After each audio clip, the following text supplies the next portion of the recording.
Assalamualaikum warahmatullahi wabarakatuh. Jangan lupa tonton Tabung Wakaf Umat Official, subscribe, like, and share.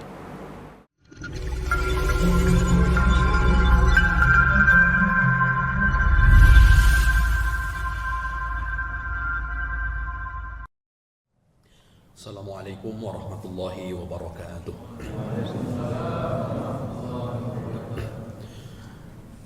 Alhamdulillahilladzi wakafa, wassalatu wassalamu ala rasulillahil mustafa wa ala alihi wa ashabihi wa man tabi'al huda. Amma ba'd, ma'asyiral muslimina wal muslimat yang sama-sama kita hormati Tuan Guru kita Ustaz Abdus Somad, yang sama-sama kita hormati para pengurus Masjid Alhamdulillah, para asatidz, bapak-bapak, ibu-ibu, dan seluruh jamaah i'tikaf yang hadir pada kesempatan malam hari ini, yang semuanya insyaallah dimuliakan oleh Allah Subhanahu wa taala. Bersyukur kita kepada Allah karena malam hari ini Allah Subhanahu wa taala dudukkan kita di tempat yang paling Allah Subhanahu wa taala senangi. Bersolawat kita kepada Rasulullah dengan mengucapkan kalimat Allahumma salli ala sayyidina Muhammad wa ala ali sayyidina Muhammad. Assalamu alayka ya Rasulullah. Seraya berharap semoga kita menjadi bagian dari umat beliau yang kelak mendapat syafaatnya. Allah kumpulkan kita dengan Rasulullah di dalam surganya. Amin ya rabbal alamin. Tadi sudah disampaikan oleh Tuan Guru kita Ustaz Hanafi terkait dengan kejujuran. Dan di antara bentuk kejujuran itu adalah sidqul lisan, jujur di dalam tutur kata. Dan di antara contoh di dalam jujur saat berbicara ada salah satu kisah ini didokumentasikan oleh Imam Abu Dawud rahimahullah dari Abdullah bin Abi Al-Hamsa.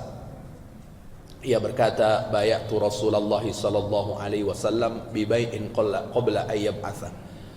Kata Abdullah, suatu ketika aku bertransaksi jual beli dengan Rasulullah, dan pada waktu itu beliau belum diutus menjadi nabi. Saat bertransaksi jual beli, fabaqiyat lahu baqiyatun fawa'adtuhu an atihi biha fi makani. Lalu kemudian karena bertransaksi jual beli ada uang sisa yang kemudian harus diberikan oleh Abdullah kepada Rasulullah. Tapi pada waktu itu Abdullah tak punya uang receh, tak punya uang pecahan. Karena tak punya uang pecahan, lalu kemudian Abdullah ini berjanji dengan Rasulullah sallallahu alaihi wasallam bahwa uang pecahan itu akan dibayar pada hari ini dan kemudian di tempat ini. Lalu kemudian fanasi itu, kata Abdullah, aku lupa dengan janjiku tersebut. Aku mengingatnya kapan, summa dzakartu ba'da salasati ayamin. Aku mengingat janjiku itu setelah 3 hari. Setelah 3 hari baru ingat bahwa dia punya janji dengan baginda Rasulullah sallallahu alaihi wasallam. Karena ingat setelah 3 hari, lalu kemudian faji'tu, aku mendatangi fa idza huwa fi makani, di tempat di mana yang dahulu aku janjikan, dan pada waktu itu aku menemukan Rasulullah sallallahu alaihi wasallam berada di tempat tersebut. Padahal setelah berapa lamanya? Setelah 3 hari. Jadi setelah 3 hari didatangi, ternyata Rasulullah masih berada di tempat di mana yang kemudian dahulu mereka janjikan. Lalu kemudian apa kata Rasulullah sallallahu alaihi wasallam kepada Abdullah bin Abi Hamsa? Kata Rasulullah, ya fata, laqad syaqaqta alayya.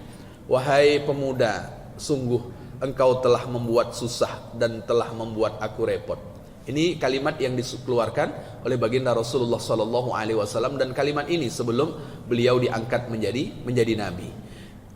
Ana hahuna munzu salasin. Aku di sini sudah 3 hari, antadziruka, menunggumu. Ini yang disampaikan oleh Rasulullah kepada Abdullah bin Hamsa, bahwa Rasulullah sallallahu alaihi wasallam sebelum diangkat menjadi nabi pun Rasulullah sallallahu alaihi wasallam sudah sangat menjaga kejujuran. Maka kita mengenal satu di antara gelar Rasulullah sallallahu alaihi wasallam adalah Al-Amin. Begitu jujurnya Rasulullah, meskipun harus menunggu sudah sampai 3 hari demi sebuah janji, Rasulullah sallallahu alaihi wasallam menunggunya.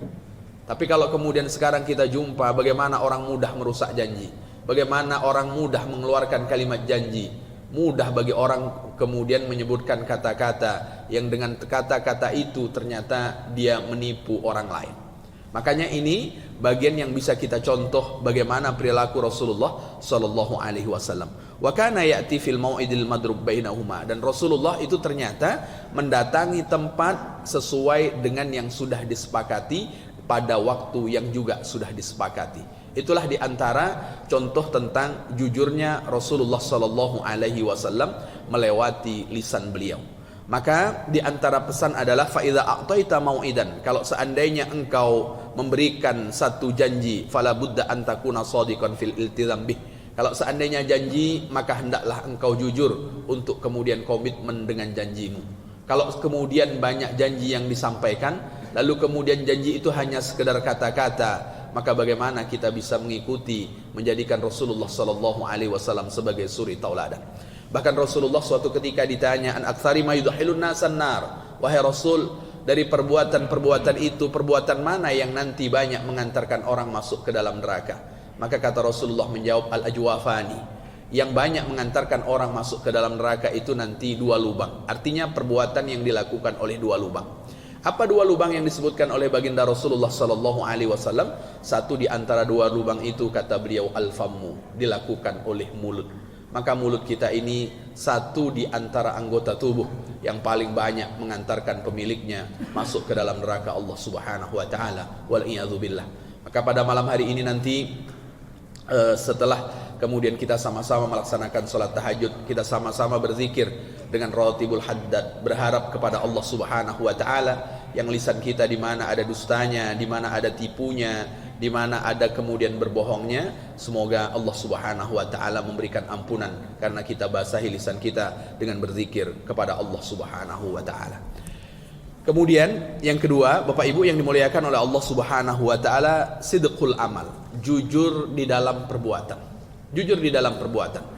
Maka jujur di dalam perbuatan ini dicontohkan terkait dengan perang Nahwan. Perang Nahwan pada masa Umar radhiyallahu an, pada waktu itu ja'a Saibu bin al-Aqra ila Sayyidina Umar radhiyallahu an.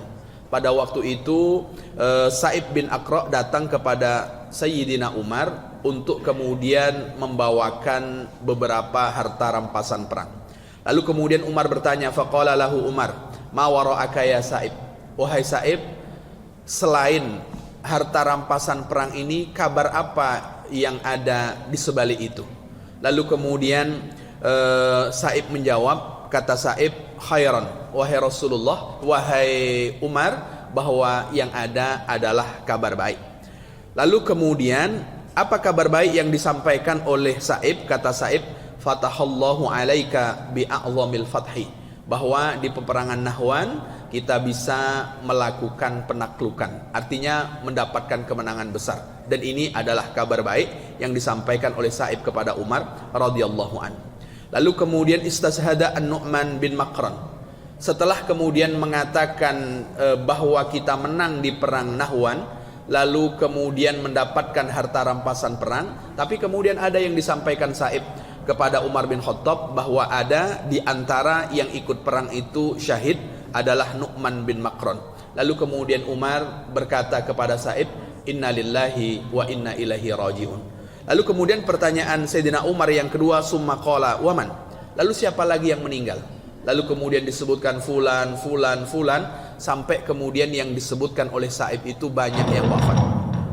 Saat disebutkan oleh Sa'ib banyak yang wafat saat perang Nahwan, lalu kemudian di antara yang disampaikan oleh Sa'ib kepada Sayyidina Umar, usiba unasun la ta'rifuhum, wahai Umar, banyak orang yang wafat di perang Nahwan ini dan engkau tidak mengenal satu persatu siapa mereka itu. Ini yang disampaikan oleh Sa'ib kepada Sayyidina Umar radhiyallahu anhu. Saat ini disampaikan kepada Sayyidina Umar, lalu kemudian Sayyidina Umar menangis. Saat sudah disebutkan satu persatu syahid, meskipun mendapatkan kemenangan, tapi kemudian mengalir air mata Sayyidina Umar radhiyallahu anhu. Saat Sayyidina Umar meneteskan air mata, apa di antara yang kemudian beliau sampaikan? Kata Sayyidina Umar, banyak orang-orang yang lemah di antara orang-orang Islam yang mungkin aku tidak mengenalnya. yang mungkin aku tidak mengetahuinya satu persatu, tapi ketika mereka gugur di medan perang, mereka adalah orang-orang yang dikenal oleh Allah Subhanahu wa taala. Itu jawaban Sayyidina Umar sambil kemudian menangis. Maknanya apa? Sayyidina Umar ingin menceritakan bahwa orang yang jujur di dalam perbuatan, dia tidak akan mencari nama. Orang yang jujur di dalam perbuatan, dia tidak akan mencari pujian. Meskipun orang tidak mengenalnya, meskipun orang tidak memujinya, meskipun dia syahid di medan perang, tidak mendapatkan gelar apapun setelah meninggalnya, tapi kemudian dia termasuk bagian dari orang-orang yang sesungguhnya termasuk orang yang paling jujur di dalam perbuatan. Maka kita bisa mencontoh bahwa ketika kita melakukan sesuatu, masih ada rasa ingin dipuji oleh orang lain. Ketika kita melakukan sesuatu, masih ada rasa ingin mendapatkan sesuatu dari orang lain, bahwa kita belum jujur di dalam perbuatan. Maka jujur di dalam perbuatan, satu di antara yang disampaikan oleh Sayyidina Umar, ketika kita tidak berharap dari apa yang kita lakukan diketahui oleh orang lain, dikenal oleh orang lain, mendapatkan apa-apa dari orang lain, tapi kemudian cukuplah mendapatkan sesuatu dari Allah Subhanahu wa taala. Maka jangan sampai kemudian kita menyibukkan diri bahwa apa yang kita lakukan untuk bisa diketahui oleh orang, tapi kemudian cukuplah bahwa apa yang kita lakukan Allah Subhanahu wa taala lah yang Maha tahu. Barangkali itu yang bisa saya sampaikan pada kesempatan malam hari ini. Tutur kata yang tak berkenan saya mohon maaf. Semoga kita bisa mencontoh terkait dengan apa yang kita bacakan, terkait bagaimana jujur di dalam ucapan, lalu kemudian jujur di dalam perbuatan. Wallahu a'lam bishawab. Assalamualaikum warahmatullahi wabarakatuh.